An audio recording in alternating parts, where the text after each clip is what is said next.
good morning friends. I am Sunil Prajapati from Paramount academy and आज हम कुछ सीखने वाले हैं subjects and predicate. Subject and predicate ये इंग्लिश का सबसे शुरुआती टॉपिक होता है जिसमें हमें क्वेश्चंस पूछे जाते हैं कि find out the subject and predicate.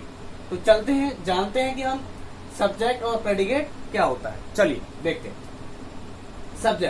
Subject means subject is the word. Subject is the word. Subject is the word. Means subject एक शब्द है और group of words means शब्दों का समूह भी है। शब्दों का समूह यानी हम सब्जेक्ट यानी कर्ता को क्या कह सकते हैं? तो we call subject is the word. यानी सब्जेक्ट क्या है? एक शब्द हो सकता है और अथवा ग्रुप ऑफ वर्ड्स यानी शब्दों का समूह भी हो सकता है। About which something is said in the sentence यानी जिस वाक्य में हम सब्जेक्ट के बारे में बताते हैं उसी को हम क्या कहते हैं? सब्जेक्ट कहते हैं। एक बार और देखते हैं। तो सब्जेक्ट इज द वर्ड यानी सब्जेक्ट एक शब्द हो सकता है और शब्दों का समूह भी हो सकता है जिसके बारे में हम कुछ बताते हैं। मेरी बात आपको अच्छी तरह समझ में आ रही होगी बच्चों। तो क्या बता रहा हूं मैं आपको कि सब्जेक्ट जो होता है वो आपका एक शब्द भी हो सकता है और शब्दों का समूह भी होता है। बट मेन इंपोर्टेंट थिंग ये है कि हम इस सेंटेंस में सब्जेक्ट के बारे में बता रहे होते हैं, उसी को क्या कहते हैं?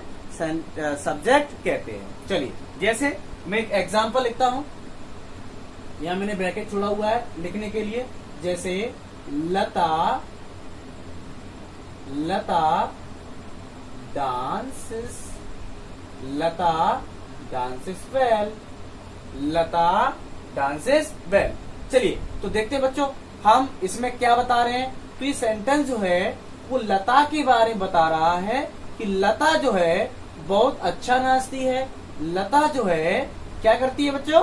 तो लता जो है यहाँ पर बहुत अच्छा नाचती है। तो यहाँ पर लता क्या कर रही है? यहाँ पर बेटा एक्शन कर रही है, डूइंग एक्शन कर रही है। इसी लता क्या हो गया? तुम्हारा सब्जेक्ट हो गया। ठीक है, आगे हम और इसे एग्जाम्पल देखेंगे। चलिए दूसरी बात करते हैं प्रेडिकेट। प्रेडिकेट क्या होता है? चलिए समझने की कोशिश करते हैं। तो प्रेडिकेट इज द वर्ड। ये भी एक वर्ड होता है, एक वर्ड भी हो सकता है और ग्रुप ऑफ वर्ड्स भी हो सकता है। प्रेडिकेट सेम है सब्जेक्ट। सब्जेक्ट एक वर्ड का भी हो सकता है और सब्जेक्ट तुम्हारा शब्दों का समूह भी हो सकता है। सेम एज प्रेडिकेट भी तुम्हारा एक वर्ड का हो सकता है और बहुत सारे वर्डों का समूह भी हो सकता है। अब क्या बताता है ये? बेच यानी जो बताता है समथिंग अबाउट द सब्जेक्ट। यानी इसमें क्या कहते हैं कि इसमें जो हमारा सब्जेक्ट के बारे में क्या कहा गया है कि प्रेडिकेट वह बताता है। जैसे इसी एग्जाम्पल का द्वारा समझने की कोशिश करते हैं। तो लता डांसेस वेल। तो लता हो गया सब्जेक्ट क्योंकि डांस कौन कर रहा है? लता। तो लता तुम्हारा हो गया सब्जेक्ट। लेकिन लता क्या कर रही है ये हमने इसमें बताया है। तो लता डांसेस वेल। तो ये तुम्हारा क्या हो गया? प्रेडिकेट। ओके, चलिए इसमें इसको एक बार और अच्छे से समझते हैं। कुछ बच्चों को समझ में नहीं आया होगा, एक बार और देखते हैं, अच्छे से प्यार से तरीके से देखते हैं। प्रेडिकेट यानी प्रेडिकेट जो होता है यानी सब्जेक्ट के बाद वाला जो हिस्सा, सब्जेक्ट के बाद वाला हिस्सा वो प्रेडिकेट कहलाता है। कैसे? तो प्रेडिकेट इज द वर्ड यानी एक शब्द भी हो सकता है और ग्रुप ऑफ वर्ड्स भी हो सकता है यानी शब्दों का समूह हो सकता है। जो क्या करता है? जो सब्जेक्ट के बारे में कुछ कहता है। जो क्या करता है बच्चों? सब्जेक्ट के बारे में कुछ कहता है, कुछ बताता है कि वो क्या कर रहा है। चलिए देखते हैं एग्जाम्पल कुछ और। जैसे मैंने लिखा example, I read, I read. Okay, the first example, and this is second. Lata has finished her homework. And third, this small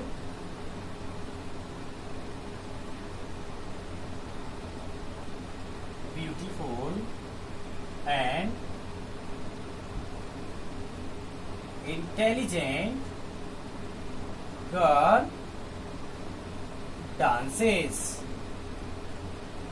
okay, चलिए अब हम इसमें समझने की कोशिश करते हैं कि सब्जेक्ट कहाँ है और प्रेडिकेट कहाँ है। चलिए, तो आई यहां पर क्या है? सब्जेक्ट है, क्योंकि यहां पर आई रीड लिख लीजिए, आई रेडी हो गया है, तो आई रीड, आई तुम्हारा क्या हो गया? सब्जेक्ट हो गया, और ये जो रीड है वो क्या कर रहा है? पढ़ रहा है। अब पढ़ने वाला कुछ भी लिख दो, आप चाहो तो यहाँ पढ़ने के अलावा आप न्यूज़पेपर लिख दो, रीड न्यूज़पेपर, कुछ भी नॉवल लिख दो, कुछ भी लिख दो, वट एवर, रीड आप बुक लिख दो, जो आपके दिमाग में आ रहा है वो लिख दीजिए। तो ये जो सब्जेक्ट के बाद वाला जो हिस्सा होता है वो तुम्हारा सब क्या कहलाता है? प्रेडिकेट। लता क्या हो गया? सब्जेक्ट। इसके बाद वाला जो हिस्सा कहलाएगा वो तुम्हारा क्या कहलाएगा? Predicate. This small beautiful intelligent girl क्या कहलाएगा? Subject, and this is predicate. अभी कुछ बच्चों को समझ में नहीं आया होगा कि सर ये आपने क्या कर दिया, हमें तो कुछ समझ में ही नहीं आया कि सर सब्जेक्ट क्या हो गया, प्रेडिकेट कहाँ हो गया। तो इसको और अच्छे से समझने के लिए हम आपको ले चलते हैं सब्जेक्ट और प्रेडिकेट की गहराई में, जानते हैं कि सब्जेक्ट और प्रेडिकेट को हम चुटकियों में कैसे छांटेंगे। चलिए देखते हैं आगे। मैं इसको इरेज कर दूं।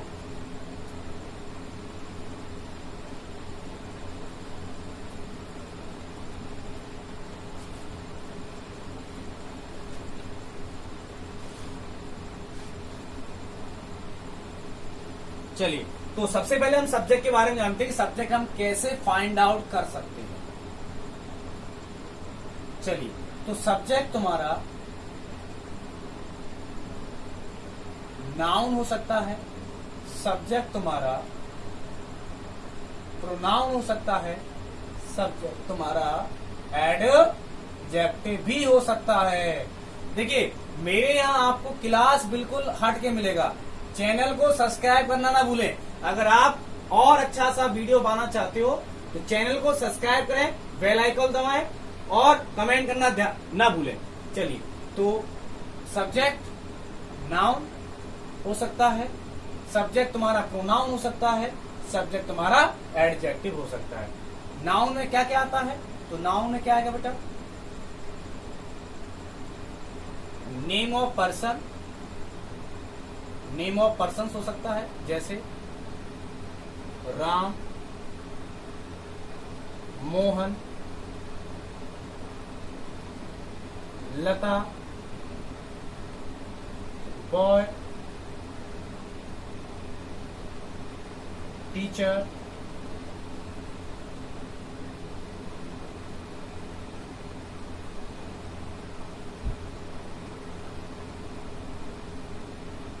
नेम ऑफ थिंग्स, जैसे bat, doll, pen, book. Third,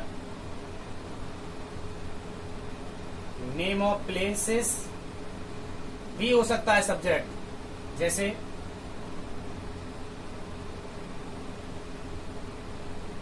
the Ganga, school, Delhi, office. Okay, and fourth, name of animals भी हो सकता है, तो ये मैं बेटा आपको क्या बता रहा हूं, ये मैं आपको बता रहा हूं कि सब्जेक्ट होने के लिए नाउन चाहिए, और नाउन क्या होता है, name of person, name of things, name of place and name of animals. तो एनिमल्स का नेम कुछ भी लिख दो, डॉग, टाइगर, लॉयन, ईटीसी। चलिए, नेम ऑफ मंथ भी हो सकता है, नेम ऑफ डेज भी हो सकता है, नेम ऑफ डेज या मंथ भी कह सकते हैं, नेम ऑफ सीजन्स भी हो सकता है।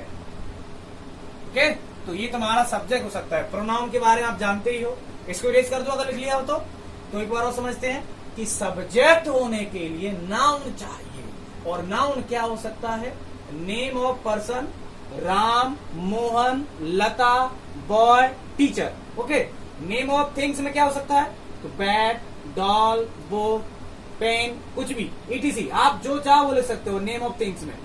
नेम ऑफ प्लेसेस, तो the Ganga, school, Delhi, office. Name of animal, dog, tiger, lion, etc. Name of month, days, seasons, what averse, वगैरह वगैरह कुछ भी हो सकता है। चलिए अब हम पढ़ते हैं प्रोनाउन के बारे में।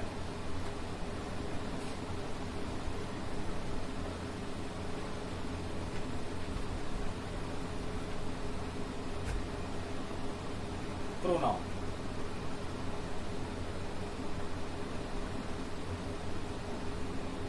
प्रोनाउन सभी को पता है, he, she, it, they, I, we, you, some, all, many,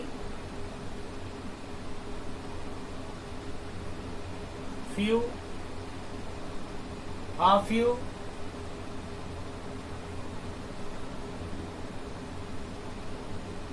someone, somebody, everybody,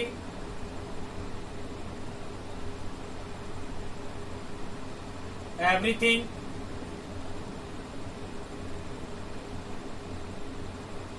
nothing, no one, none, ETC। बेटा बहुत सारे होते हैं, इसका आपको डिटेल में क्लास बना दूंगा, डिटेल में पढ़ लेना प्रोनाउन को। इसी प्रकार नाउन को भी डिटेल में पढ़ लेना, इसका एक अलग से प्लेलिस्ट बना दूंगा, प्रोनाउन का भी अलग से एक प्लेलिस्ट बना दूंगा, इसमें आपको अच्छी तरह से ये सब मैं आपको डिटेल समझा दूंगा। ठीक है, तो इस तरह से प्रोनाउन में आपका he, she, it, they, I, we, you, some, all, many, few, a few, someone, somebody, everybody, everything, nothing, no one, none।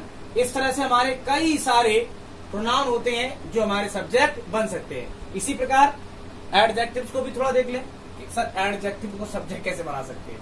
चलिए देखते हैं, एक्सपीरियंस कर दो। चलिए ओके,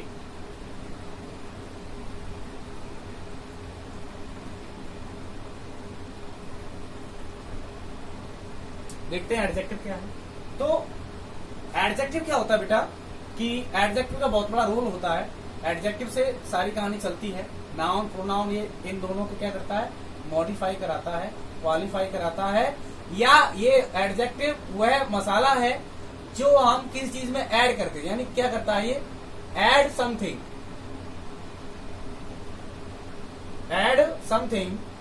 टू द, चलिए साफ साफ लिख देता हूं, समझ में नहीं आ रहा होगा, साफ साफ लिख देता हूं। क्या करता है ये, add something to the meaning of noun और प्रोनाउन। यानी ये कुछ क्या करता है कि एडजेक्टिव वह वर्ड है जो नाउन और प्रोनाउन की मीनिंग में कुछ नया जोड़ देता है, उसकी नाउन और प्रोनाउन की कुछ विशेषता बताता है अलग से, उसे क्या कहते हैं, एडजेक्टिव। अब एडजेक्टिव सब्जेक्ट का बनता है, तो adjective verb as a noun, when adjective work as a noun, तब क्या बन जाएगा, सेंटेंस का सब्जेक्ट बन जाएगा। जैसे the poor, the blind, the rich, etc. Okay, तो अभी आपको मैंने बताया सब्जेक्ट के बारे में, बोलो समझ में आया कि नहीं आया? सब्जेक्ट नाउन हो सकता है, सब्जेक्ट प्रोनाउन हो सकता है, सब्जेक्ट हमारा एडजेक्टिव भी हो सकता है। कब होगा? When are adjective